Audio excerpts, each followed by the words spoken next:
Welcome into Hockey Sense, everyone. How are we today? 1 week closer to the beginning of NHL training camp.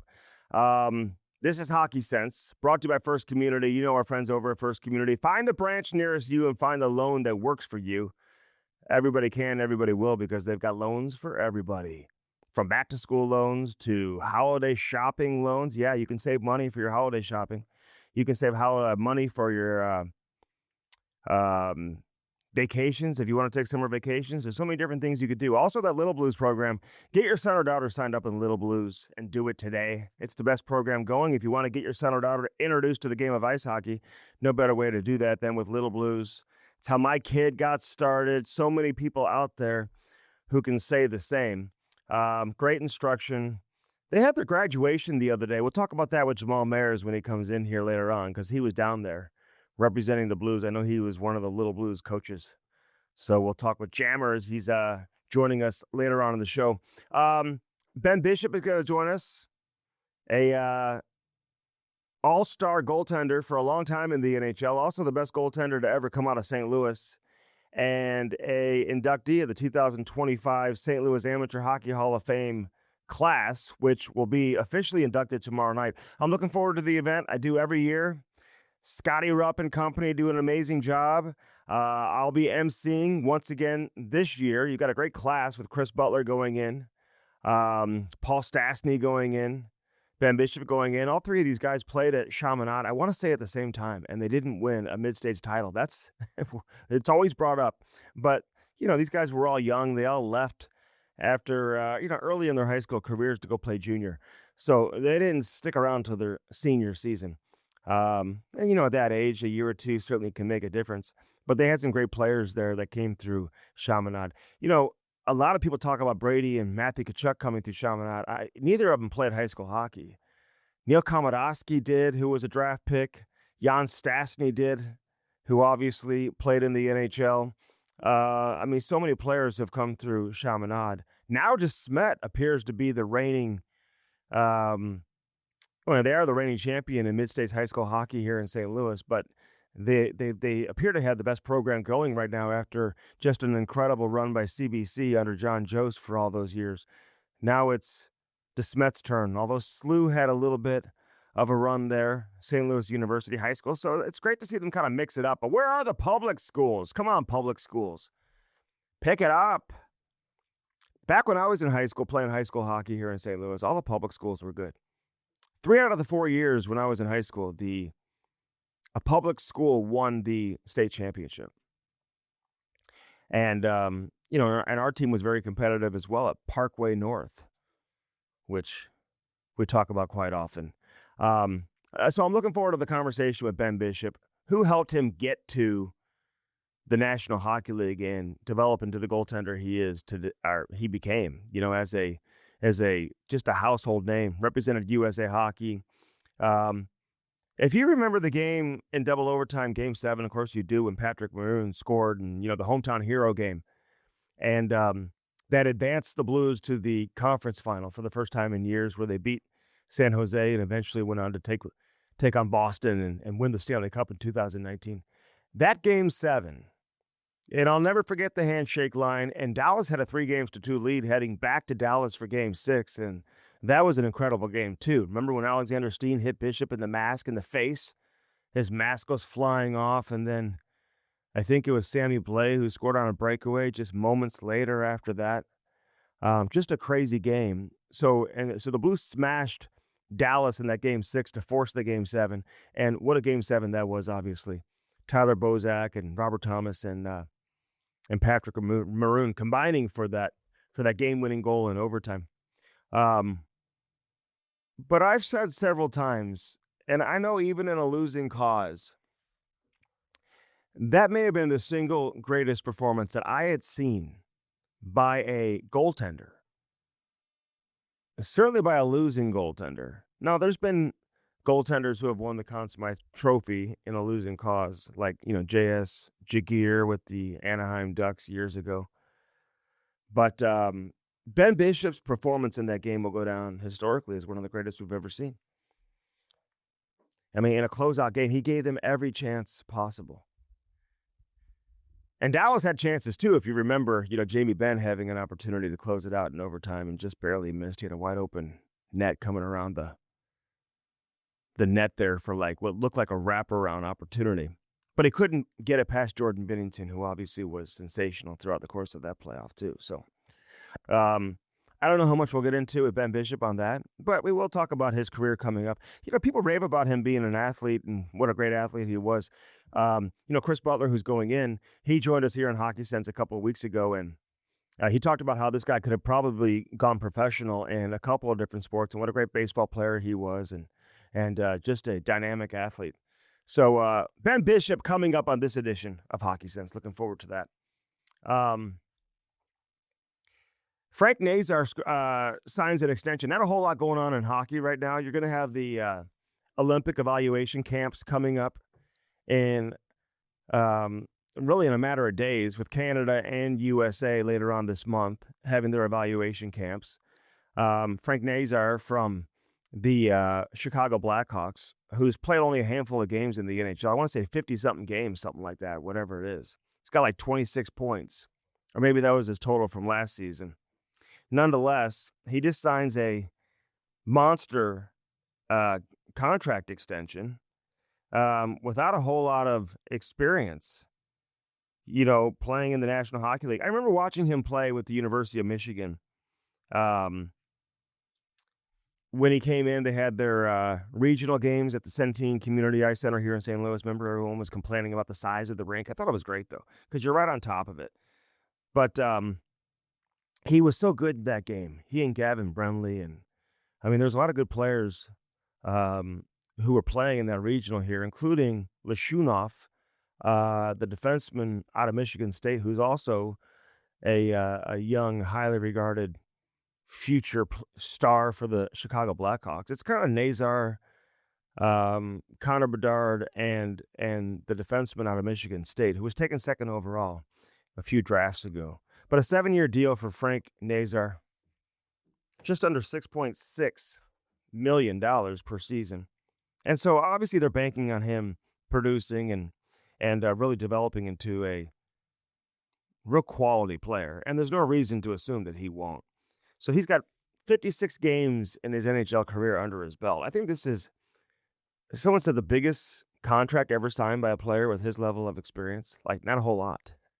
56 games, and already he's cha-ching, cha-ching. He's hitting the jackpot already. But again, if you're Chicago, lock these guys up, get them at a good number, and you're going to grow your team around these type of players and build your team around guys like Frank Nazar. So, again, 11 goals last season, 24 points or 12 goals, I should say, 26 points in 53 games. That's where I got the 53 games from. So last year, 53 games.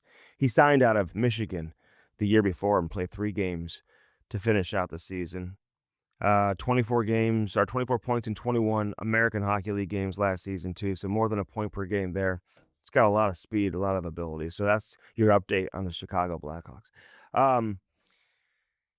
With the evaluation camps, and Nazar's going, that's why I kind of brought that up. A lot of people complaining about, Lane Hudson not getting the invite. And, listen, the more I think about it, he won the Calder Trophy playing with the Montreal Canadiens, and he is so shifty and he's flashy and he's exciting to watch.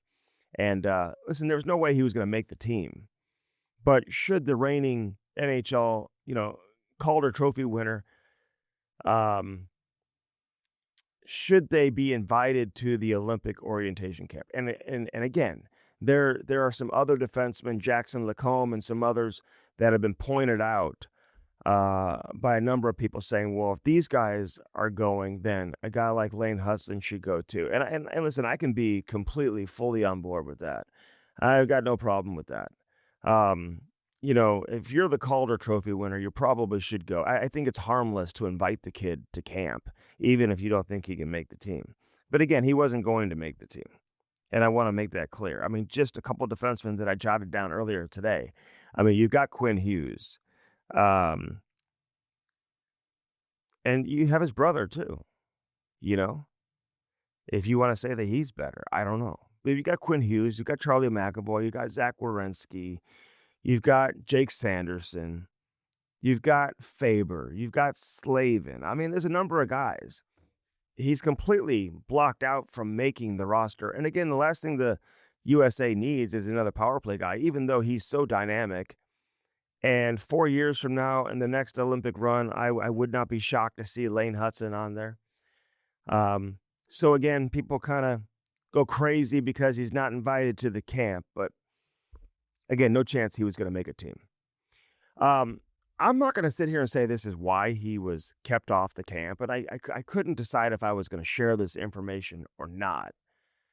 Because I think Hudson is a great kid. I mean, I hear him interviewed, you see him talk and whatnot, and I'm impressed by him. I love his game. I really do. I love Quinn Hudson's game. Watching him play for BU last year in the Frozen Four here in St. Louis, seeing him up close and personal. I mean, he is flashy too. He may end up being better than Lane, the younger brother Quinn. And there's talk about how their dad ran ice rinks and, had them skating without skate laces in their boots, and that's how they developed strong ankles and whatnot. I mean, some of the crazy stuff you hear, I'm all for it. I mean, share the information with me. I'm always interested to hear what different hockey dads and different youth hockey coaches do to, elevate their players and help develop their players. And when you have great skaters like the Hudsons, I want to know how they developed into such great skaters. And if part of the reasoning is because their dad had them skate without skate laces, no laces in the boot whatsoever, as crazy as it sounds, I mean, okay. I don't know if I would do that, but they did. And obviously it's worked for the Hudsons. So don't get too worked up about it. He was never going to make the team. If it's that important to get invited to the camp when you have a real limited chance to make the team, then okay, if you want to be upset about it, I guess I'm not going to tell you not to be. But I will say that just because you don't get invited to the camp doesn't mean you can't find your way onto the roster. And I just mentioned all these guys. But if any of these guys suffer injuries that prevent them from playing in the Olympics, who knows if Hudson gets an opportunity, especially if it's a guy like Quinn Hughes or Werenski or any of these guys who you would consider top high-end power play guys. And that's what you would really want from Hudson. If you're going to put him on the team, you're going to want him to have a role that's going to, certainly impact the team and a role that he's going to be comfortable in and that he's going to have success in. So he could come out of the gate and have an unbelievable October and November, December. And then all of a sudden, I mean, you put the pressure on Billy Guerin and the staff and you start saying, hey, this guy belongs on the roster, and it makes zero sense to leave him off. I mean, there's still a chance that he could find his way there. So, again, don't get too caught up in it. It is what it is. I just had a chance to sit down and talk with Jim Montgomery. You'll hear a bunch of that in a couple of weeks coming up on Cam and Strick. A real interesting conversation. Last week we had Steve Konowalchuk on with us. We really got into the Blues prospects and into the system and kind of got an idea of his take on what he sees from these guys after coaching them for a full season and having an opportunity now to coach them again this year. Most of the guys will be there. I know people are asking me, does Dvorsky have any opportunity or a chance to really make the roster? And I would say probably not. I mean, is he good enough to play in the NHL? Can he play in the NHL? Sure.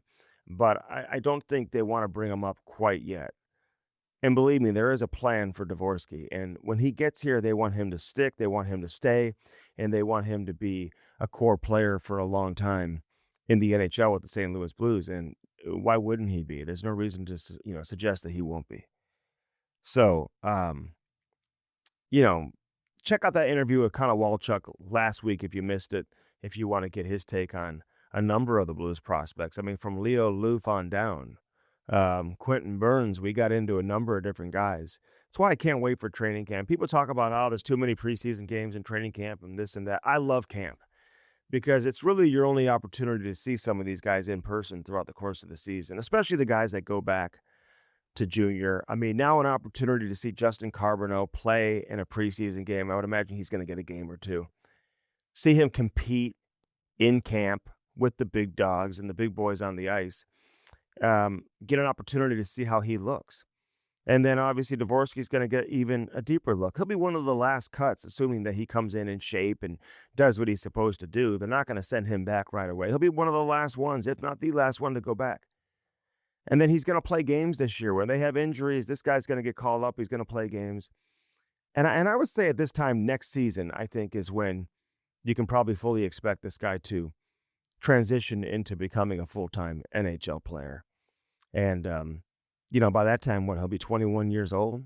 And people act like he's 25, 26 right now, just sitting in the minors waiting, being wasted. The guy's 20. 20. Let him play down there, and you don't need to force the issue. Yeah, the Blues are going to have some guys in some expiring contracts. They'll move on from some players, and you want to make sure that the role that you want him to be in is available for a guy like Dalibor Dvorsky. We'll get into a number of stuff with Jamal Mayers later on in the show, and obviously Ben Bishop coming up also. I mentioned First Community. Find the branch nearest you. I always say that because there are so many branches. No matter where you are, where you're listening, you can find a location that is just around the corner for you. I can promise you that. Home loans, lots of options there. But I still want to focus on the back to school stuff because kids are just going back to school now. Not every college kid is back at school right now. August is that month. You know that. You have a young person in your life who's going away to school. There's so much to be done. And I see it, man. All these parents who have kids going to college. I'm not there yet. My daughter, my oldest, is a freshman in high school. So we're a little ways away from getting to that point. But you got to hook them up with their own checking account. They got to have their own checking account. Even when I went to college back in the 90s, late 90s, 2000s, I had my own checking account. So First Community has a college cashback checking account. It earns cash back, no minimum balance, which is huge for a college kid because they don't keep a whole lot of money in there. If the money's in there, they're going to spend it, right? No monthly fee, also big. So it comes with free mobile banking and a free debit card. So if you have your own account at First Community, they can even set it up with your account. And you can have cross-account online access so you can help them with their banking even when they're not at home. So it's a no-brainer. Get that done. First Community. Find the branch nearest you. We love our friends over at First Community. Blue Note Roofing, 314-920-5713. David Novak. Got a chance to see him last week. This guy's got so many good things going on right now. You talk about earning your money. These guys are earning their money right now. Imagine being a roofer and how hot it's been as of late. It wasn't very hot yesterday, and it's beautiful today. So we finally have some nice weather. But, the last couple weeks before that, man, was just unbearable heat. 100-degree weather, and these guys are up on top of the roof. Give them a call today. Get that free estimate. Roofing, siding, gutters, soffit, fascia, whatever it is you're looking for, they can hook you up. Again, 314-920-5713. Take advantage of it. Do it today. If your roof is 10 years old or approaching 10 years of age, guess what? The insurance company may not pay for a new roof. So if you have roof damage right now, you may not even know it, and now you're going to wait for your warranty to expire and bring these guys out, and now you need a new roof, and guess what? You're going to be paying out of your pocket for that new roof. Don't do that. Get that estimate and get it done today. Let them come out and at least check out your roof.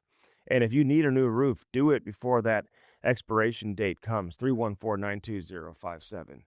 We're going to talk a lot about Cross Country Mortgage and Mark Cooper and company and everybody over there, man. These guys are too good to be true. You know how some things are just too good to be true when you talk about some of these companies? That's the case when it comes to Cross Country Mortgage.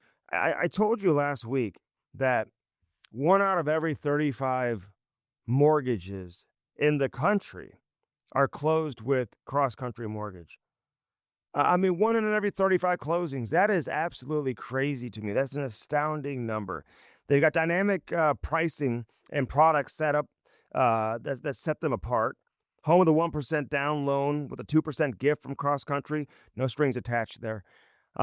We had some of our listeners reach out to Mark last week, and I can't tell you how much I appreciate that, how much he appreciates that. If you're looking for a loan, don't look any further. This guy's been a leader in the mortgage industry for decades here in St. Louis. Truly one of the best in the country, and he can close loans in all 50 states. So if you're listening outside of Missouri, this guy can still get it done for you. He's unbelievable, and I really mean that. I wouldn't have brought him on the show if he wasn't. 314-713-4377. 713-4377. Um, he does a ton of charity work. I mean, they have these loans for first responders that covers their mortgage, 100% of the mortgage, up to $525,000 of protection if you're critically injured or killed in the line of duty. It'll cover your mortgage. So if you suffer a serious injury, or by all means, if something tragic were to happen and you were to lose your life and you're leaving a family behind, guess what? You can go to sleep. You can put your head on the pillow every night, having that peace of mind, knowing that that mortgage is going to be covered. They've got loans for doctors. If you're a doctor, we have some smart people watching the show, right? Loans for doctors up to $1 million with zero down and no PMI. So, listen, so many great things. Take advantage of it. Again, Mark Cooper, Cross Country Mortgage, 314-713-4377. All right, let's step aside. We'll come back with Ben Bishop, man. What a great player he was. Unbelievable, both in Tampa Bay and in Dallas. And I'll say this, before he left St. Louis, everyone knew this guy was going to be great. Even in a small sample size here with the Blues, this guy showed signs of greatness. People knew he was going to be great. He goes to Ottawa. They knew he was going to be great. And did he ever turn it on in Tampa? And did he ever continue to play at the highest level in Dallas? What a career for Ben Bishop, now being recognized this weekend, as a Hall of Famer in the St. Louis Amateur Hockey Hall of Fame, going in with a great class as well. I want to recognize everybody who's going in, because it's not just Paul Stastny and Chris Butler and Ben Bishop who are going in. I mean, you got a number of great Hall of Famers this year. So, Tim Dimeke, Lindsay Middlebrook. I've known Lindsay for a long time. Played at St. Louis University, longtime coach here in St. Louis. Really, really good guy. He was a goaltender at SLU back in the day when they had a D1 program. Craig Haggs, longtime coach of the St. Louis Junior Blues. He's coached out of St. Louis as well. Had a great coaching career. Certainly well-known name here in the hockey world. Dave Sikovich, people know who he is. He was a referee as well, was involved with the Webster Groves ice hockey organization. So again, all these guys, congratulations. Big shout out to all of them who are going into the St. Louis Amateur Hockey Hall of Fame. In addition to Ben Bishop, Paul Stastny, and Chris Butler. St. Charles Convention Center. You can still get tickets, and just go to their website. You can always call 314-583-3403, 314-583-3403 to get tickets. www.stlAMHHOF.com. So it's STLAM, Amateur Hockey Hall of Fame.com. Google it, you'll find it. Ben Bishop next here on Hockey Sense, brought to you by First Community. Don't go anywhere. We only bring Hall of Famers here on Hockey Sense, brought to you by First Community. Ben Bishop, anybody ever call you Benjamin? Like, that's got to be your real name, right? That's my real name. How you doing, man? 3 names. Yeah. 3 names. Benny in hockey, Ben at school, and Benjamin at home. Yeah. This is kind of crazy. It's one of those things where I think if you're a guy like yourself, you accomplish so much in hockey, like, you're probably aware that there's a St. Louis Hall of Fame, but at first, maybe, wow, this is going to be cool. But then to get recognized and to, point out some of the people who really helped you get there, that's kind of what this is all about, Ben. So you're going to have an opportunity to do that, and your family can celebrate with you. So are you looking forward to this weekend? Absolutely. It's a great honor. I wasn't really expecting it. And, anytime you can get recognized for what you did for a living is it's pretty special. So I was very honored, and yeah, absolutely looking forward to the weekend. All right. So how did you get into hockey? Like, was your dad a hockey guy? Like, how'd you get into it? No, he never played, never even really skated. And he had season tickets to the old arena of the Blues with my uncle. They kind of split tickets, so me and my cousin would go down there to the old arena and watch games. And I think when I was like 4 years old, I was like, I want to do that. It was such a great environment going to those hockey games. And one of my uncles was in it, and my older cousins were playing, so he kind of helped my dad get me into it. And kind of the rest is history. And what is really neat is, Lindsey Meadowbrook's also going into the Hall of Fame Yeah. this tomorrow, and he was kind of the first goalie school I ever went to, and kind of no, it wasn't a goalie coach, but first goalie mentor I ever had as far as kind of teaching me the position. So it's funny how, full circle. Now we're both going into the St. Louis Sport or Hockey Hall of Fame together. It's Yeah. pretty special. Yeah, at the same time, and you're going in with a couple of buddies too, and Chris Butler and Paul Stastny, guys that you've known forever, and you have that Chaminade connection too. I want to go back to Lindsay though, real quick. Like, did you ever have one-on-one goaltending instructors? Because now you go to some of these, you go to any rink really. I mean, where these goaltenders are, and like Bruce Racine doing his thing with goalies. I mean, you're going to have 10, 15 goalies on the sheet at once. Who are all doing like individual private instruction. Did you have that as a kid? No, never had it. Never had a goalie coach until my freshman year of college.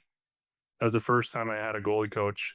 But I went to Lindsay's camp when I was, 7, 8, and it was not one on one. It was just kind of, the outdoor Kirkwood ice rink and, the old Cooper brown pads. So kind of just, I don't really remember it, but I do remember going to the camp, but it definitely wasn't one on one. How old were you when you first started playing? I started skating when I was 4, Okay. and then I was a forward for the first, I think, 3 or 4 years, and then switched to goalie. Okay. Yeah, because I hear, some of these guys are like, I didn't start playing until I was 9, 10, 11. I mean, which is crazy. So you started, at a young age, which is what a lot of the kids are doing now.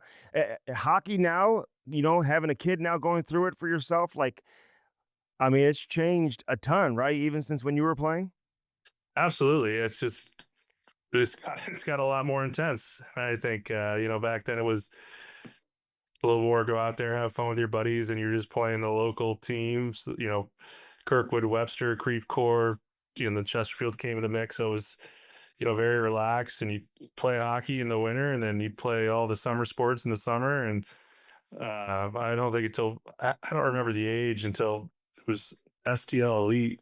You'd have a couple practices and play one tournament in the summer, and it just was very relaxed. It wasn't as intense as it is now. So what do you think about the intensity and the Ben Bishop at 10, 11 years old, even at 9 years old, 8 years old, would he have liked that intensity? Would that have helped you, love the game even more, or would that not have been for you? I loved it. I never complained about having to go to a practice or getting up for hockey, so I probably would have loved it. Uh, I don't know how it would have turned out, but for me, it wasn't until my senior year when I got drafted in the USHL and the North American Hockey League my junior year that I was like, "Oh, okay, this is maybe something serious."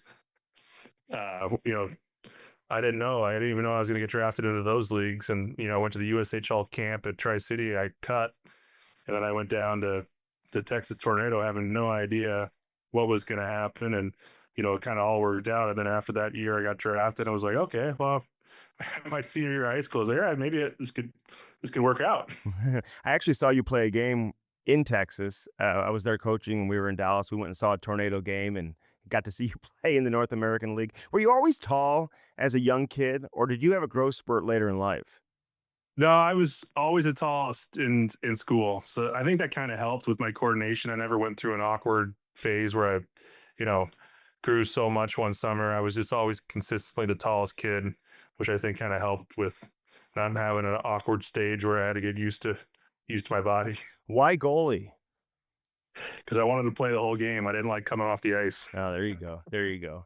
And now, I mean, I always wonder how these like, because you're paying just as much. The hotel costs just as much, and you got two goalies on a team. They split either games where they're playing half the game, then they got to come off, or they're playing half the games over the weekend. Sometimes as you get older, you may play three or four, or maybe one of four, depending if you're the starter or the backup. That can't be easy, that's where I think the mental toughness for a goaltender is so important.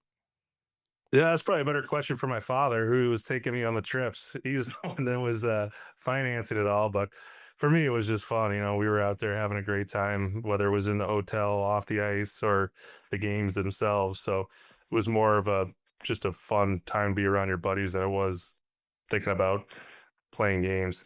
When did you first meet Paul Stastny, and how good was he as as a young kid? I don't remember exactly the first time I met Paul. He's a year older than me as far as hockey wise. So obviously we watched their practices. We kind of all practiced different times, but then we played, I think, 1 year at Chaminade together, our freshman year. Chris Butler, Paul Stassi, and myself were all on the same team. I was not really playing. I think I played one game. Keith Van Gels was the starter. He was, and Matt Lutemeyer was the backup. I was kind of the third string, tag along and kind of learn from those guys because they were both great goalies. So I think I played one game that year, but practiced with them every day, or not every day, but whenever we had practices. So it was funny. I got a text from Coach Buha the other day. It was nice catching up with him. He was obviously a great coach and a great character in the locker room. He was always had a good laugh every time he went to practice. Yeah. I remember when you were drafted and I was working at KMOX radio at the time and just kind of talking to Perry Turnbull and different people, getting some information about you. Like, who really had the biggest influence on your career as a young kid? Who really, once things get serious, kind of helped, give you that direction of where you can take this? Well, I was very fortunate. Mike Zook and Perry Turnbull were our coaches for the AAA program, kind of coming up before midgets. So, as a kid, he didn't really realize, but I had two, former NHL players that played great careers who's your coaches to teach you the game. And, that goes a long way. And then I went to the Texas Tornado with Tony Crotale, and he was a great mentor to me. But then I think really Grant Stanbrook at the University of Maine, he's the one that kind of really instilled in me. He was like, all right, hey, you can be an NHL goalie. Like, let's get to work. And, he's kind of the goalie guru. And so it was probably Grant, I would say, at the end of my career or the beginning of my college pro career. He's the one that really like took me to the next level. Yeah. And John Stambrook obviously now doing skating with the Blues and still does his lessons here locally. I've heard, I've interviewed other guys that have brought up Grant too, Jimmy Howard being one of them. Like when you went to Maine, is that part of the reason why you went there? Because they were starting to really develop goaltenders? Yes, that was a big reason. I think the before I got there, the previous 8 goalies had all played the NHL. Wow. So it's kind of like when they offered a scholarship. I guess they're contracts now, but a scholarship. It was kind of a no-brainer, right? The previous 8 goalies that played in the NHL. I think it was Gar Snow, Dunham, Mike Morrison, Alfie Mishu, Jimmy Howard, uh, you know, and then after me, then Jimmy played, then I played, then Scott Darling played. So I think we had 9 in a row where everybody that played with Maine as a goaltender played in the NHL, and Grant was with all those guys. Wow, that's crazy. When you came to St. Louis, like, what's it like playing in your hometown? Because interesting, because you're going into this Hall of Fame now with Paul and Chris Butler. All three of you guys played for St. Louis at various stages of your career. Yeah, how much pressure is that? Like playing in your hometown, did you feel more relief playing elsewhere? Like once you got out of St. Louis, or would you have liked it to last a little bit longer here? Well, it was a lot of pressure. I was 21 years old and I didn't know any different. And I think the best example is I played the games in St. Louis, and it's one of those things. I didn't play many games, but I have a good game and I got 150 texts from all my buddies, and then it's like not have a great game and you'd have like zero texts from anybody. So as I felt the pressure of, I was young, all my friends and family and cousins, everybody would come to every game I played. So it was a lot more pressure. Then I remember I got traded to Ottawa and I played a game in Ottawa and I met with Brian Murray, and he was saying, "Oh, it's a lot of pressure up here, this and that." I'm like, "This is a lot easier than playing, playing in Canada. It was a lot easier than a home game in St. Louis, just because I knew all of my friends and family were coming to every game." And when you're trying to get into the league, if I came later, my career wouldn't have been a big deal. But when you're 21 and all your buddies are all jacked up to go to the game and cousins and family, it definitely added a lot more pressure And the Blues, that I didn't yeah. realize at the time. Yeah, and they were kind of forced to move you. They probably didn't want to move you, but at the same time, I think from a contract standpoint, you had some rights there coming at the end of the year where you would have been able to leave, and they had to get something for you. And Brian Elliott was here at the time. They were winning, But you came in at a time with so many other young players. I felt like, you guys all became very close in a very short period of time. I mean, Patrick Berglund and Eric Johnson and TJ Oshie and all these guys. I mean, you got to have some great memories, though, being a part of the organization with those guys.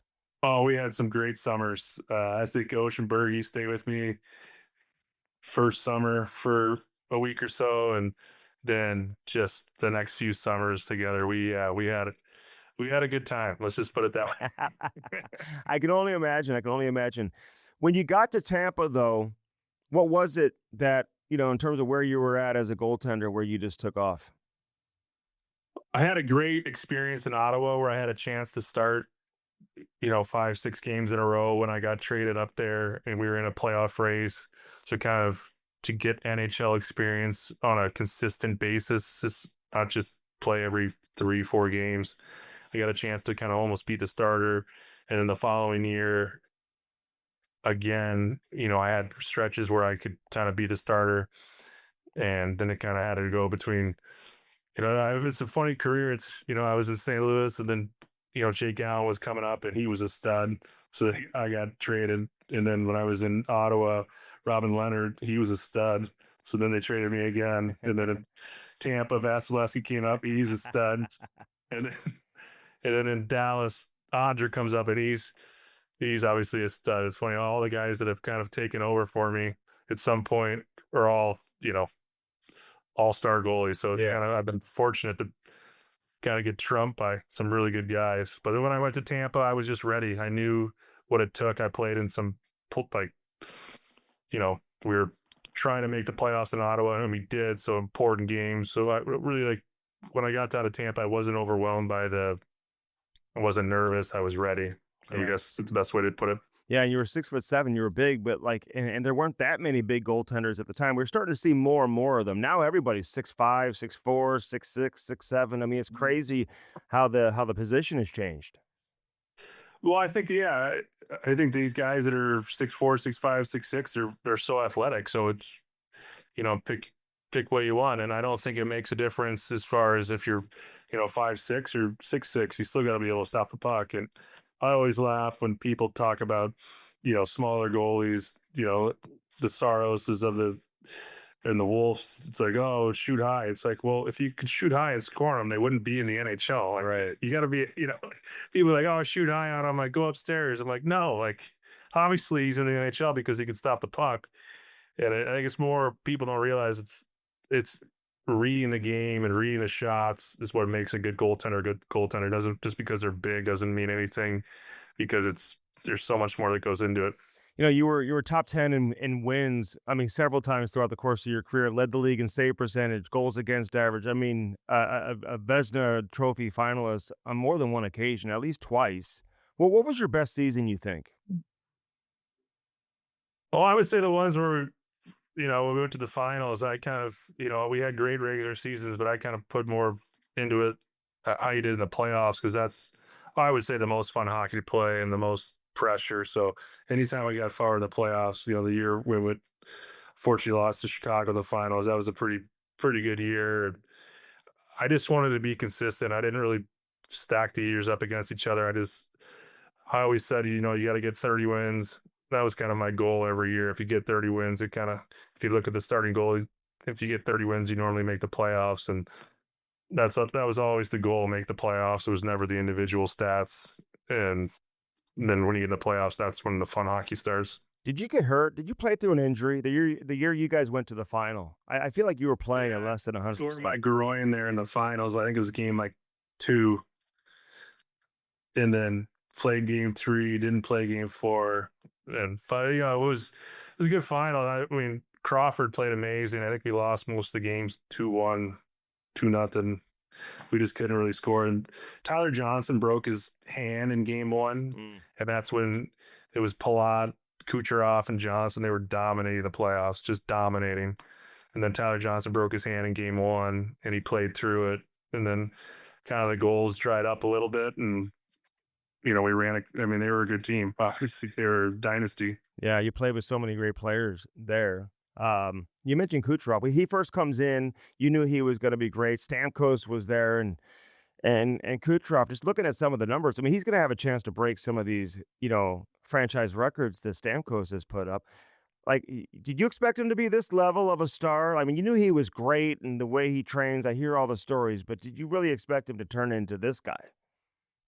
No, I didn't see him being, the Hart Trophy finalist every single year. But I'll never forget when he got called up, and he was young. I don't know, maybe 20, 21. I think he had like 11 breakaways in like the first 5 games. And we're like, and he had, oh, I think he scored like on 3 of them. We're like, this guy is his 11 breakaways in first 5 games of the NHL. He just thinks the game so well. And then he was, just loved practicing. He would stay on the ice for hours after practice and just loved the game. And I remember talking to him on airplanes, we'd fly somewhere and I'm like, what do you do? And he was watching Patrick Kane highlights, like the way that he would handle the puck on the half wall. Hmm. So you could tell that he had the work ethic to be great. And I knew he was going to be good, but it's hard to predict the guy's going to be one of the best ever. Yeah, I'm surprised he didn't pass on the breakaway. He's always passing. Like this guy could score 50 plus if he wanted to, but he's so unselfish and he's such a great passer. He's the best no look passer in the game. This guy pulls the puck off the wall and makes unbelievable no look passes, and he makes them look easy. And he does. And I don't think, everybody realizes it's not just God given. I mean, that guy is on the ice every single day in the summer. He works at it so hard. It's not, it didn't happen overnight. It's because of all the work that he's put in that's got him where he is. Yeah, and a lot of guys are like that. Were you like that? I mean, goaltending I think is a little bit different because you can't just go out by yourself anyway. You got to have people shooting on you, and you want to save those knees too. So, like, how much work would you put in the summertime? Summertime, I would take off quite a bit. It didn't take me much to get back into the rhythm. I would say it took me 2 weeks to where I felt. The first week you go on the ice and you're like, oh, like I get paid to do this. Like I can barely skate. And then all of a sudden the second week you're like, all right, I'm feeling it. By the third week, I was always like, okay, now I'm back on. And you don't want to. You just have to give yourself a break because, I mean, you're getting dressed every single day. When I was living in Dallas at the end, I'd go on like once a week just so I never really lost it. I would just say I'd Mhm. kind of get on once a week and just mess around and nothing serious. But that way, I didn't. When I'd come back to St. Louis in the summers, I wouldn't skate for 2.5 months, and then all of a sudden I put the gear on. I was like, whoa. I know. You keep in touch with Vasilevsky or any of these guys? Yeah, no, absolutely. I still talk with him and texted him a couple weeks ago, actually. Is he coming to the Hall of Fame tomorrow night? You should have him. I don't think he's gonna make it. You should bring him in. Hopefully, he Um, invites me to the real one. I yeah, right, right. The NHL one. I feel like you and Hitch came into Dallas at the same time. I could be wrong about that. Yeah, same year. It was his second time, obviously, as a head coach. But I remember talking with him before he left St. Louis, and he was saying, "Hey, Bishop's going to come in or whatever." Blah blah blah. And why was Dallas a great fit? I just feel like you're at that stage of your career, being with established veterans is probably the best fit for a goalie like yourself. Exactly. I had a few options. I was a free agent that summer, and I remember meeting with Rob Blake in LA at the end of the season, and he asked kind of where I wanted to go, and I said Dallas. It almost worked out that I was going to go to Dallas the year before in a trade, but it didn't work out. I was supposed to go to Calgary, and then that fell apart at the last second. But I always wanted to go to Dallas because it reminded me when I went to Tampa. They had Marty St. Louis, Vinny Lecavalier. They had Steven Stamkos, Victor Hedman. They had the pieces in play. For some reason, the year before, they finished, almost dead last. Mm. When they traded for me at the very end of the season, I think I played, 7 games to finish the season. That was a lockout year.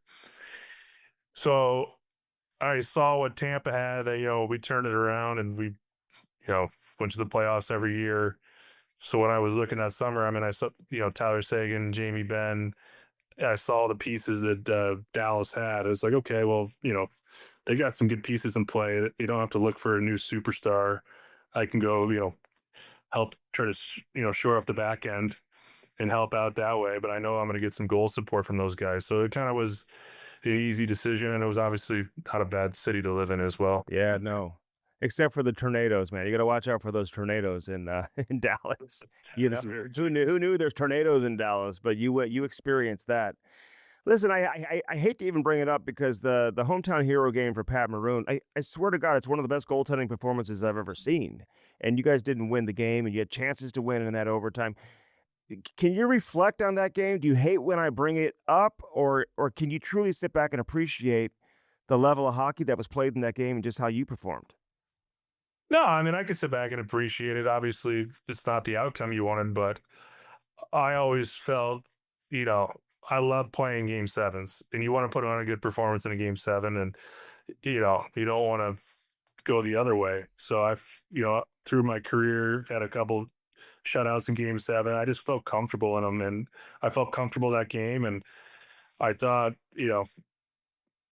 obviously I thought I played pretty well, and we just came up one goal short, and the two goals that were scored, I wouldn't say they were bad goals. There was other goals in that series that I wish I would have had back, but that game is when you want to step up, and I felt like I played well, and you know, it's crazy to sound, and the Blues go on to win the Stanley Cup, and that almost makes you feel a little bit better. And Yeah. for them, lose that game, then they lose the next series, and you're like, oh, we could have done it. But to watch them go on and win it, as much as I was, happy for those guys. There's a lot of guys in that locker room that I played with and whatnot, so it made it a little bit easier. Yeah, and the photo with you and Pat Maroon and the handshake line is iconic. It will be iconic forever with the St. Louis flag behind you. I remember being in the studio and your family was in the suite right next to us, and just seeing the rejection on their faces when the game was over. They just looked completely exhausted. And like I'm just thinking, I felt so bad for your dad and your mom. Like there's so much that goes into it as being the parents of a goalie, even at the That's why NHL I'll never level. let my kid be a goalie. No, you won't let him? No, it's more fun scoring them. Yeah. Does he want to be a goalie or no? Yeah, he goes back and forth. He bought all the street hockey gear and loved it, and he was actually pretty decent. But you got to go out there and you figure that out later. I don't want anybody to start being a goalie at the age of 5 or 7. You got to do that later in life.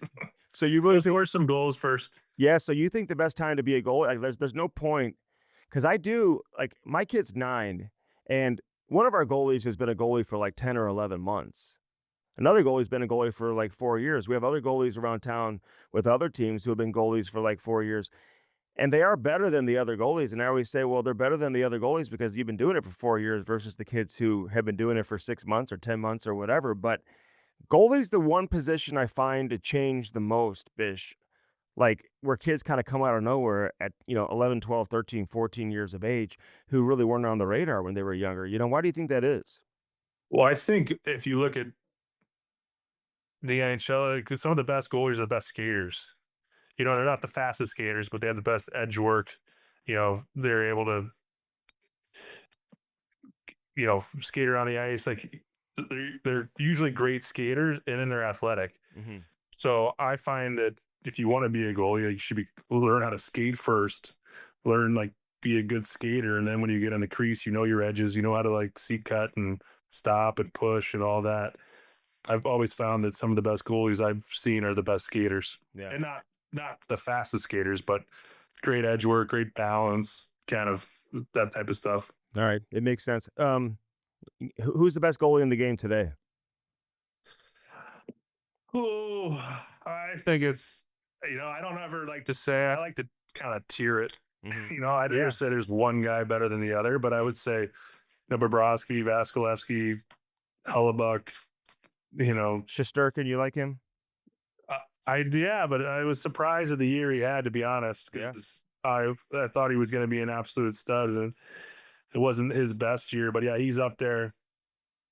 But I still think that Vasilevsky and Bobrovsky and Connor Hellebuck, they're kind of that top tier right now, in my opinion. How come Hellebuck struggles in the big games, you think? You think that's unfair to label him as that, or is that a circumstance? Or how do you look at that from a goalie perspective?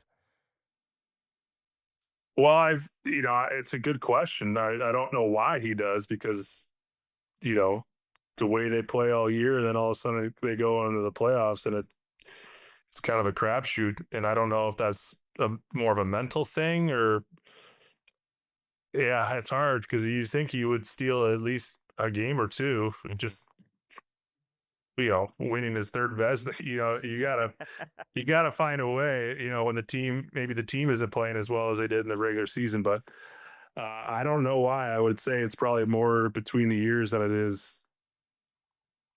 you know, anything technical. Yeah, it's got to be mental. What do you think of Bennington? I think he's great. I think he's a gamer. I kind of somewhat called the Four Nations deal. I'm like, you're right. Bennington's playing in Boston in the final. Like he won a finals there. Yeah. The guy's an absolute gamer. I knew that he was going to be lights out. I just you can, and he's really grown. The last few years, I would say like the maturity side. He kind of used to get caught up in some of the other stuff, but Mhm. I watched the game. I mean, he's consistently good every single. Obviously there's some games where he has no chance, but he's always gives St. Louis a chance. And I've always thought he's a gamer, and I've respected, because I was kind of a little bit like that too. Mhm. I like the intensity. I like kind of stirring it up. So I just think he's up there. He's one of the top as well. Like especially in a big game situation. Yeah. Game 7 in Winnipeg. Dallas was playing on or we would have played St. Louis, and if St. Louis wins that series, they got all the momentum, and I was worried. Yeah. Hofer reminds me of you when you were coming up, just in terms of how he plays the puck and his confidence. Like you guys don't necessarily have the exact same style and whatever, but he's big, you're big. So, um, I feel like he's got some real potential too down the road here as well. So, we'll see how that plays out with him. But is that No, he's going to be a good goalie, and, yeah, and you just got to get the chance in the right spot. There's a lot of good goalies out there, but it really, I mean, there's only 32 positions in the world, so yeah, you really have to kind of put in the right spot to be able to grab one of those. It's not like somebody can just come take them yeah, because there's already 32, there's already 60, unbelievable goalies already. yeah, no doubt. All right, listen, thanks for doing this, Bish. I've kept you long enough. We'll see you tomorrow night. It's going to be a lot of fun and great recognition for you, well deserved, and looking forward to celebrating your career tomorrow night. All right, thanks, Andy. Thanks for having me. We'll see you tomorrow. All right, you got it. We'll talk soon. Thanks, Bish. All right, Jamal Mayers back with us in studio. Just had Ben Bishop on. You played against Bish, right? I did. Actually, remember when he got his break? It was during the lockout. Mm-hmm. We were skating and we needed a goalie. Mm-hmm. I'm not sure how old he was too. or where he was at that point. Yeah, I think he was already been drafted. yeah. But He was playing junior, okay. He came in and played really well. tier 2 junior. Okay. But at first you're like, oh, this guy's a big guy, like takes up a lot of the net, but how's he gonna do in this environment? And he absolutely crushed it in that game. So it was I actually think that's where he got the attention of the Blues. You are And 100% right, and I'll never forget that. Because being at that game and whatever, and being down below, and all you guys were there, and it was fun. There was no hockey obviously going on that year because it was the lockout, right. and you guys needed a goalie. So Ben Bishop gets the call, like that day or the day before, maybe, and he stands on his head. Now, you guys really hadn't played, but I mean, some like big dogs in that game though, with Yeah. Holly and Prongs and Al McInnes and Roenick and Gary Roberts. There was like a bunch of guys, and so I think guys were legitimately kind of trying, or maybe you tell me how hard you guys were going, but he was stopping everything. And I'll never forget him walking out of the arena. It was a family arena in St. Charles. And here comes this kid with his hockey bag, and he's got all his family waiting for him. They're cheering him on like he's walking out of a high school game. It was just so funny, man. And Larry Plow was at the game, and then a bunch of other people. And the Blues ended up drafting him a few months later in the third round. It's just a crazy story. You're 100% right about that. Yeah, and like my memory of it is, you're right. We probably weren't going 100%, but the shooters are still shooting 100%, right? The scoring chances, the speed of the game might not have been NHL caliber, but it gives you a real indication against, more importantly for me, as a goaltender, like that's probably the most difficult position to be in those type of games because the shooters are still shooting for real. Yeah. Um, Probably a lot harder to evaluate a defenseman or a forward in that environment. But I think for a goalie, like guys are trying. Yeah. Oh, yeah. And I remember thinking he's going to get lit up this Right. game he may have been 16, 17, 18 years old. I don't even know if he was 18 yet. And the way he played, man, I'm glad you brought that. I forgot about that. I just talked to him. I wish I would have brought that up with him. But yeah, just a crazy, crazy story. And then he goes on to truly become one of the best goalies in the league. He was talking about, and you weren't, I guess you were retired in 2015 when he played Chicago Mhm. the Stanley Cup final, but how good Corey Crawford was in that game, a lot of 2-1 games and just, but he played great getting the team to the Stanley Cup final, being a Vezina Trophy finalist that year for best goaltender. And he was great in the Stanley Cup final, but he tore his groin in the Stanley Cup final, which hurt too. But yeah, some great memories with Ben Bishop. So he's going in the St. Louis Amateur Hockey Hall of Fame tomorrow. Well deserved. Yeah, Paul Stastny's going in, Chris Butler, a bunch of other guys too. Oh, that's So, great. yeah, so looking forward to a fun night tomorrow night. What have you been up to? What's been keeping you busy? Oh, just coaching and enjoying the start of the season. We're excited. We got our first 3 games this weekend against the Reapers. So be a real test. There's a really good team that was good last year and got even better. So how do you guys schedule things out? You think it's good to play the tough competition right off the gate, or how do you look at it? Well, you can look at any number of ways. I think with kids, all it is. Even if you lose or you don't play well, you're gathering information. Mm-hmm. You learn information about your group. So I prefer to play tougher competition early, only because we're not trying to win a championship. Yeah. They're kids, and if we face the top team, it gets their attention where our deficiencies may lie, and also opens up our eyes about compete level, structure, Mm-hmm. um, goaltending, like all the things that you need to have the winning ingredients. For me, it's just whether we play well or we don't, or we can, most importantly, compete hard. But I'm really interested to see where we stack up. And I think, as I said, it's gathering information on where we go from here. I talk to coaches all the time. We just had Nathan Gerby on, who coaches with Little Caesars. Had him on. We haven't released the interview yet on Cam and Strick, but of course, played in the NHL for a long time as well. But practice planning is so important for coaching. Like, what do you try to accomplish as a coach? Youth hockey coaches who are listening, who are putting together practice plans. So, what do you want to accomplish in a relatively short period of time? You got an hour and 20 minutes. A lot of times you're sharing ice, so you basically have from the red line in. What can you accomplish? What do you want to accomplish during practice? Great question. I think that a lot of things come into play. I think that every practice should have a few foundational elements. I always like to get their attention with a game type of situation, some type of game that gets them really engaged from the beginning. I don't want to ease them into the practice. So I think it's important. There's so many creative things you can do nowadays, borrowing lessons from soccer, whether you're playing a rondo with some players in a Mhm. confined space where it's like a passing and puck protection drill. You don't even need the goalies, which is good. The goalies can go down the other end and do those types of things. I think that gets kids engaged mentally and focused, physically, just do things quickly. And then I think it's important to do some competitive elements, some elements where they have to go up and down the ice and regroup and pass the puck and have some routes that they're going to run that mimic game situation. And I think that you always want to finish with games. Kids, regardless of how hard you work them, if you have an idea at the beginning of the year to work on skating, because I don't think skating them should be perceived as a punishment. It's part of the beginning of a season and getting in shape. And I think if you pack it in you kind of hide it in some drills, which Billy Graham would call mustache drills, or you even hide don't even hide it, just put it in plain sight for 5 minutes in the middle of practice. Kids won't notice if at the end of practice you play a game. Yeah. 8, 9, 10, 11, 12, 13-year-olds, they're not going to remember that they got skated in the middle of practice. You put it at the end, it gets perceived as a punishment.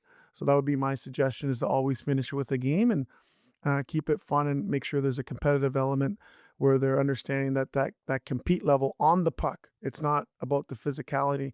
To me, it's about the puck, particularly for smaller players, that they can win battles if they're hard on the puck. What's the number one skill level a defenseman has to have?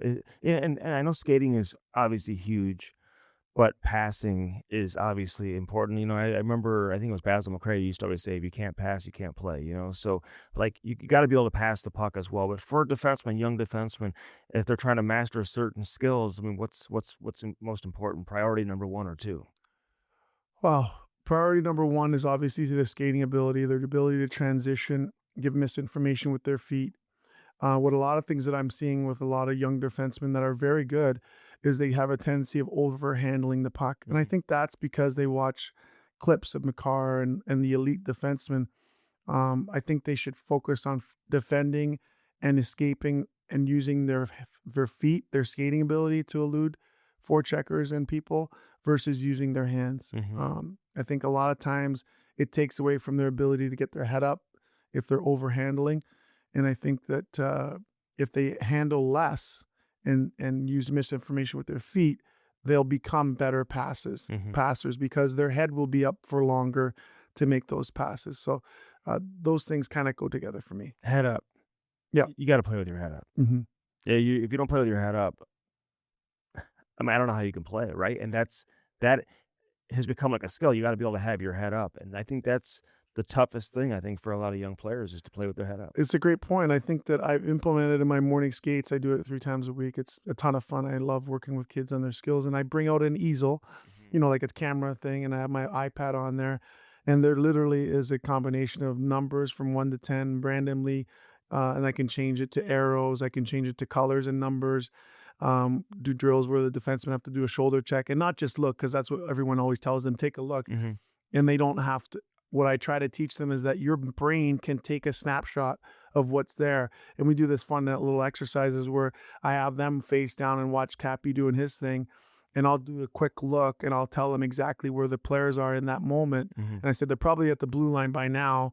And I just took a snapshot. Because a lot of times kids think they have to stare at the iPad to look that it says number 8. You don't have to stare at it. Just take a quick peek. Right. Just and your brain will, scan over time, scan and take that information. And I think growing up and playing even the NHL, I thought guys like Prongs and Dougie Waite and Al McInnes and Pierre Turgeon, they just naturally had vision and awareness.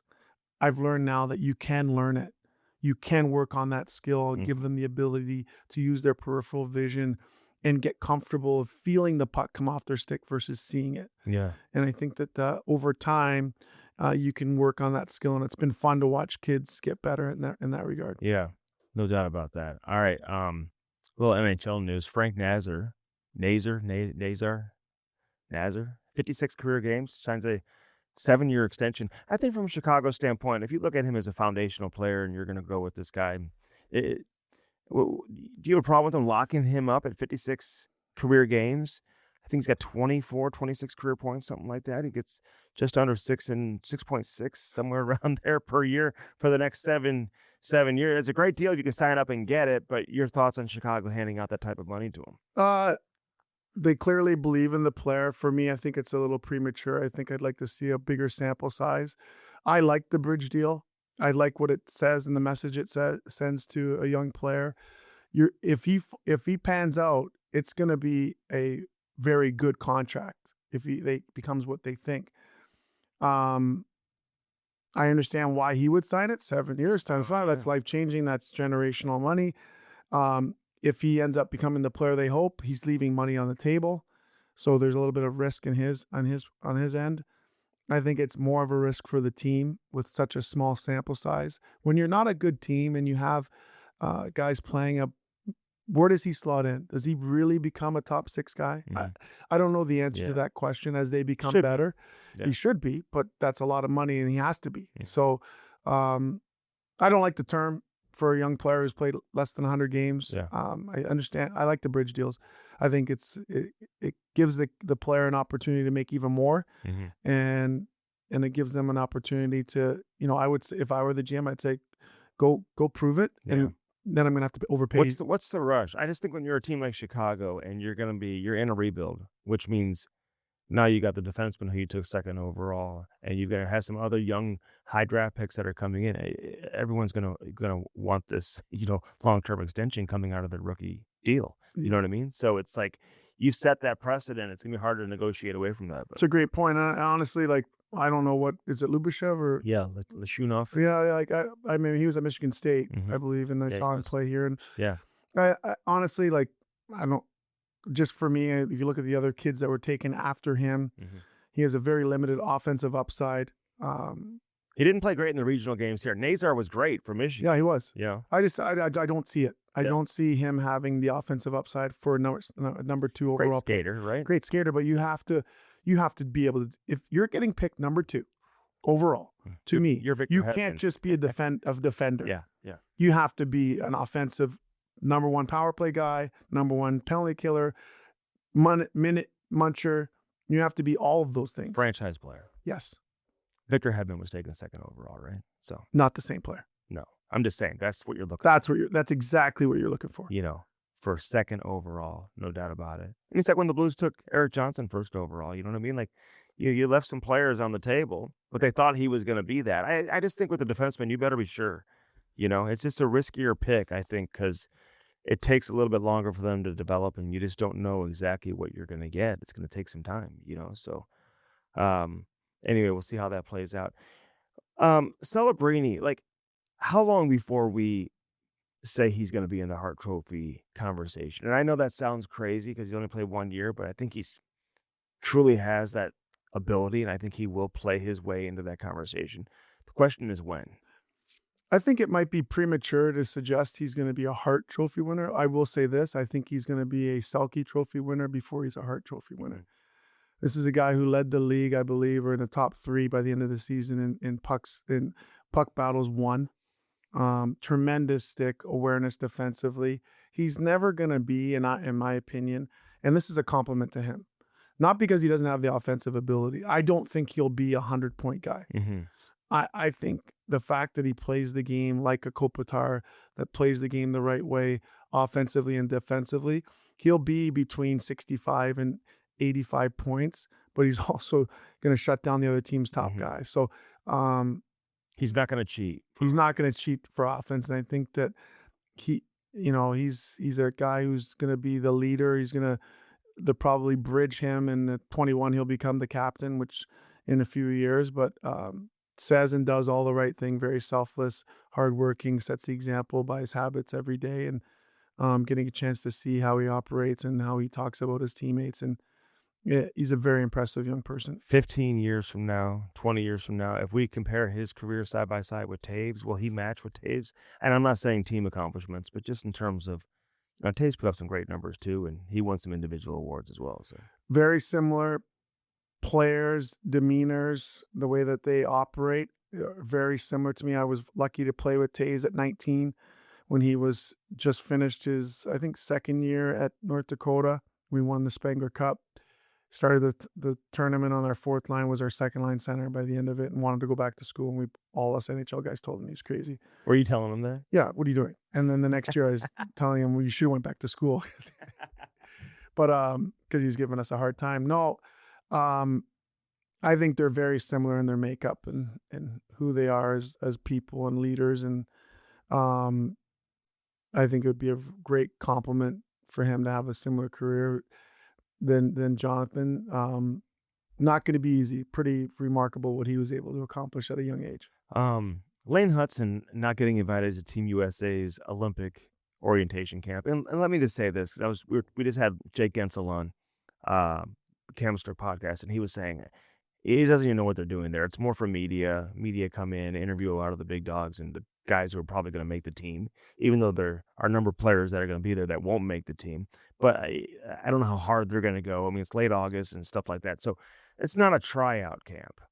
But Lane Hudson, reigning Calder Trophy winner, we all know how dynamic and how flashy he is and what a great skater he is and his edge work and all that. But he doesn't get invited. And it's gotten a lot of attention from a number of people. He wasn't going to make the roster, but your thoughts on him not going to the camp? Obviously, very surprising. I think that for me, you've got, I don't know, how many players did they invite? 40-something, whatever it is. Okay, I think you probably have about 8 of those players that they know are not going to make the team. Yeah.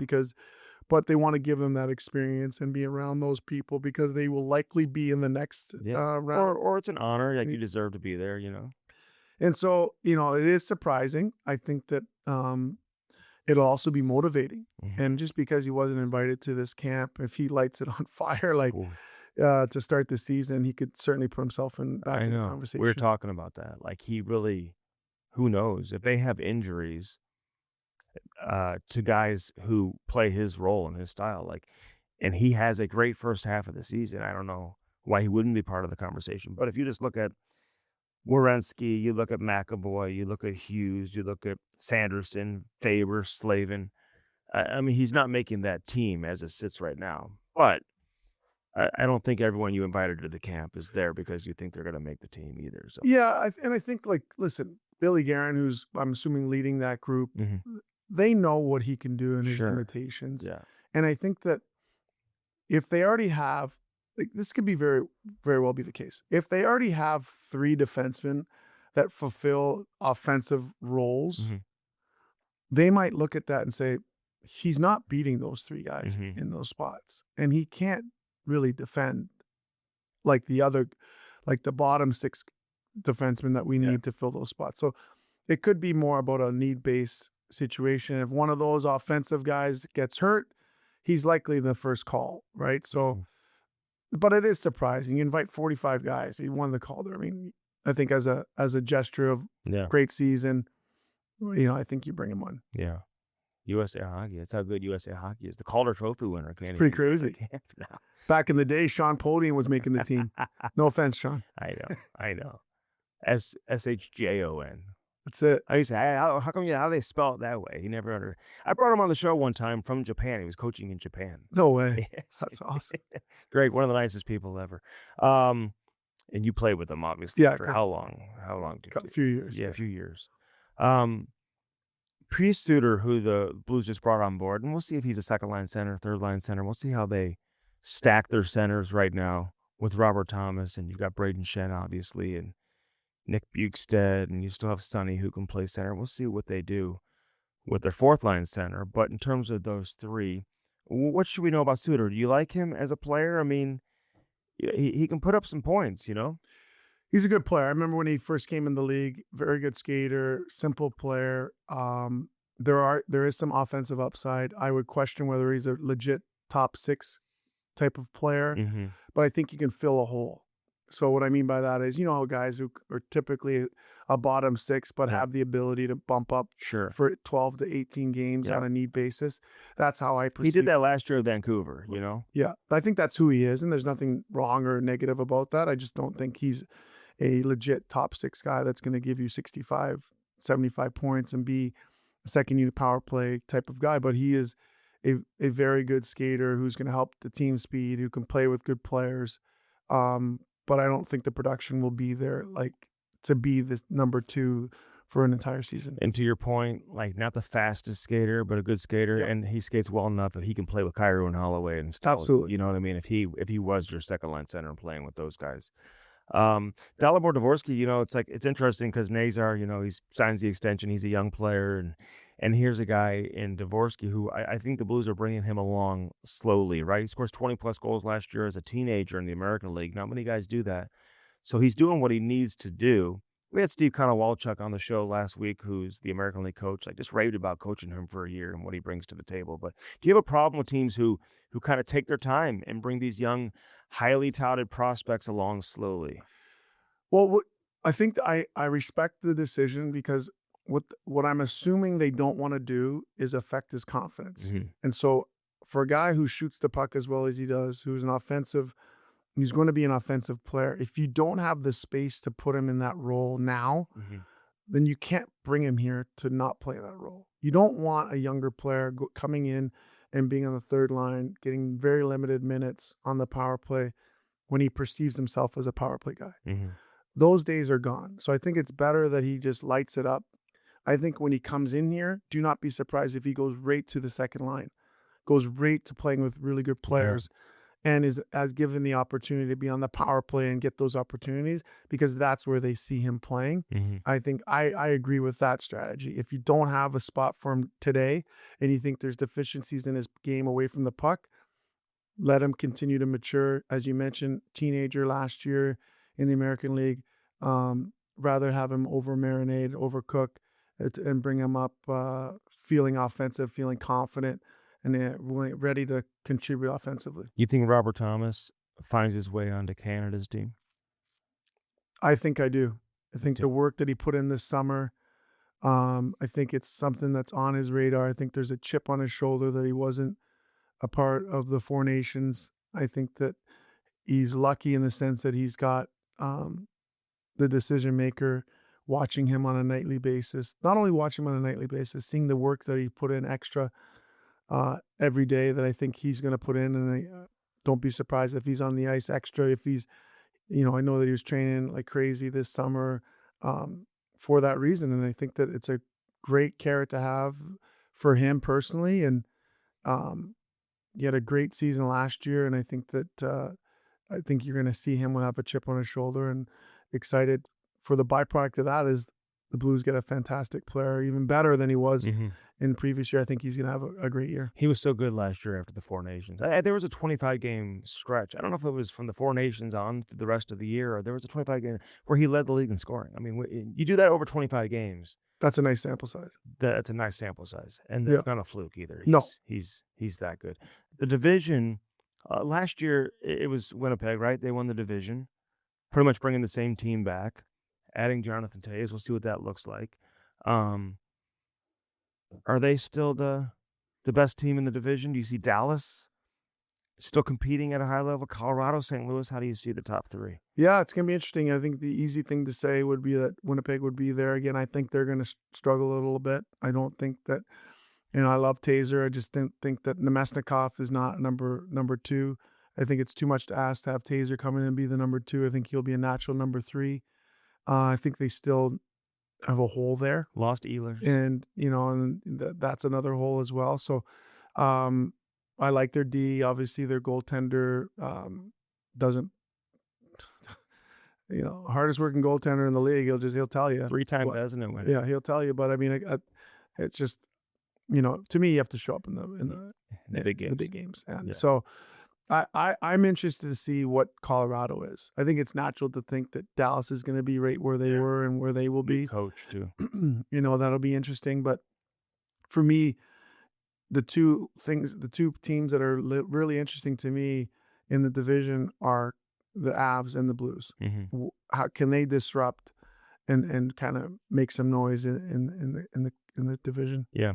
Dallas wanted to get heavier, and they bring in Foxa, who's a good player here, and like he's comfortable there. Like, well, we'll see. I mean, they're going to be good. I mean, the Central's going to be loaded once again. Before I let you go, Milan Lucic coming to St. Louis. He hasn't played in 2 years. I don't think he's put up more than 30 points since 2017. What are your realistic expectations for him to come in and potentially make this team? Well, he's never been a great skater, but I think that he's smart enough, older guy at 37 now, to lose some weight. Still, I would argue, one of the toughest guys in the league today. I think that he can bring an element on that fourth line. The key for him will be to see if he can play with pace, see if he can keep up and play as fast as Monty wants their group to play. And I think if he comes in and is effective, which in today's game, if you're physical and you disrupt and he gets the net, he can still bang in some. Doesn't have to play every game either. Yeah. So I think that he's obviously gone through some stuff. Hopefully, I'm assuming he wouldn't get this opportunity without having done the work outside to prove to the NHL that he's deserving of this opportunity. And I think that whether this works out or not, I think it's good for him, and it could be good for the Blues if he ends up coming in and earning a spot. I don't know what the percentage is. I feel like most guys who come in on a PTO end up making the team. Not all of them. Like a veteran guy, I mean, there's been a couple that who have come through here on a PTO that didn't make the team.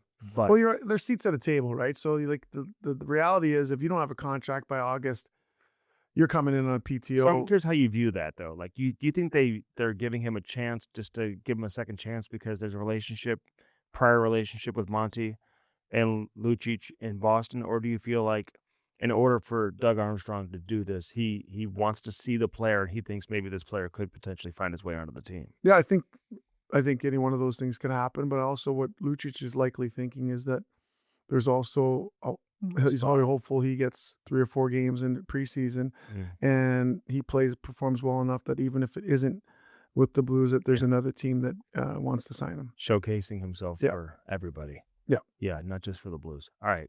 Jammer, great to have you back in the studio as always. Dobbs Tires and Auto Centers. Tell us about them. Well, You know what? I'm not going to read the script. The reality is they're there every time. I just had a slow leak in my tire. I'm like, what is going on? The pressure, there's being an alert in my car. The guys just did the roof and the rental that we're in. So I'm like, I know it was one of those nails. Took it up there. I didn't have an appointment, nothing. They got it up. I went and had a quick breakfast down the road there in Olivet. Came back. There's like, yeah, there was a nail. Charged me whatever it was, $50 or whatever it was. But the point was, got me in, up, wheel off, patched the tire, back on. And I was back on the road safely in no time. That's what they are. They're good people that take care of your car. Doesn't matter what you drive. Go to Dobbs.com for all the deals they have for Yeah, this no season. doubt. If you have a flat tire, you go in there and you don't need an appointment. Unbelievable. Yeah. And then Bartolino's, man. And there's only one way to eat this weekend. You know what? I was there just about a week and a half ago to their new one, Bartolino's Twin Oaks. But they've got 5 restaurants: Bartolino's Salt, Bartolino's Osteria, Chris's Pancake and Dining, Chris's at the Docket, and Bartolino's Twin Oaks. They forge many lasting relationships with their customers. Their family model: cook good food, serve plenty. 50+ years in business. Only 2 places to dine: at home or one of Bartolino's family restaurants. I have a deal for you every month. Let's go up there to the new location, Twin Oaks, and I'll buy you dinner. Oh. Once a month. I'm done. It'll be on me. Deal. We'll talk hockey. We're in. We'll plan. We'll coordinate. I'm in. Bartolino's, baby. You heard free dinner. See you next month. Free dinner. I'll be there in a heartbeat. Good to see you, Jammer. You too, bud. All right, so it's great to talk to Ben Bishop today. Again, big shout out to him. Big night tomorrow night, St. Louis Amateur Hockey Hall of Fame with Paul Stastny and Chris Butler and Lindsay Middlebrook and obviously Ben Bishop and a bunch of other guys who are going in as well. It's going to be a great class. Scotty Rupp and company do a great job with the St. Louis Amateur Hockey Hall of Fame, so looking forward to that. As always, all our great sponsors, Cross Country Mortgage. Again, call Mark Cooper today, 314-713-4377. Yeah, you only one place to do the mortgage. Cross Country Mortgage. 1 in every 35 closings in the country are closed with Cross Country Mortgage. Great deals for doctors, up to $1 million on your mortgage. They take care of you big time. First responders, if you're killed or injured in the line of duty, they cover your mortgage up to $525,000. I mean, it's incredible. 314-713-4377. 314-743-4377. Call Mark Cooper with Cross Country Mortgage today. Of course, our friends over here at Blue Noah Roofing, 314-920-5713. Call them today. Our friends over there at First Community, find the branch that's nearest you. I guarantee you there's one that's close to you. The back-to-school auto loans, which is huge. You know, they got the same rate on used cars as they do on new cars. Nobody else can do that. First Community does it. Check it out, firstcommunity.com. 4.99 APR for 36 months. And you may hear that and hear, well, I hear different rates and whatever. Nobody does it like that. That's the best rate you're going to find for 36 months. I promise you that. Do your homework, compare the rates for yourself, and see firsthand, First Community, how they're always competitive with great rates. 90 days before your first payment at First Community. New or used. So check that out. And of course, Lordo's Diamonds. Get that special someone, something special in your life. Get into Lordo's Diamonds. They've been around for over 70 years, and there's a reason for it. LordosDiamonds.com. Say hi to Mike and Jimmy Lordo and everybody else in there.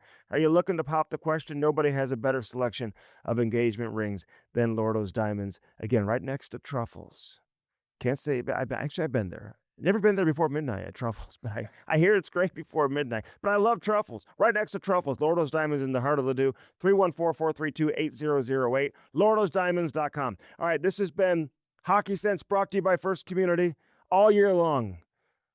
We're a week closer to the beginning of training camp in the NHL regular season. Lots of content coming for you each and every week here on Hockey Sense, live from Half Coast Studios. Jamal Mayers in the house. Obviously, our friends over there with Ben Bishop and everybody else. Until next week, have a great weekend, everybody.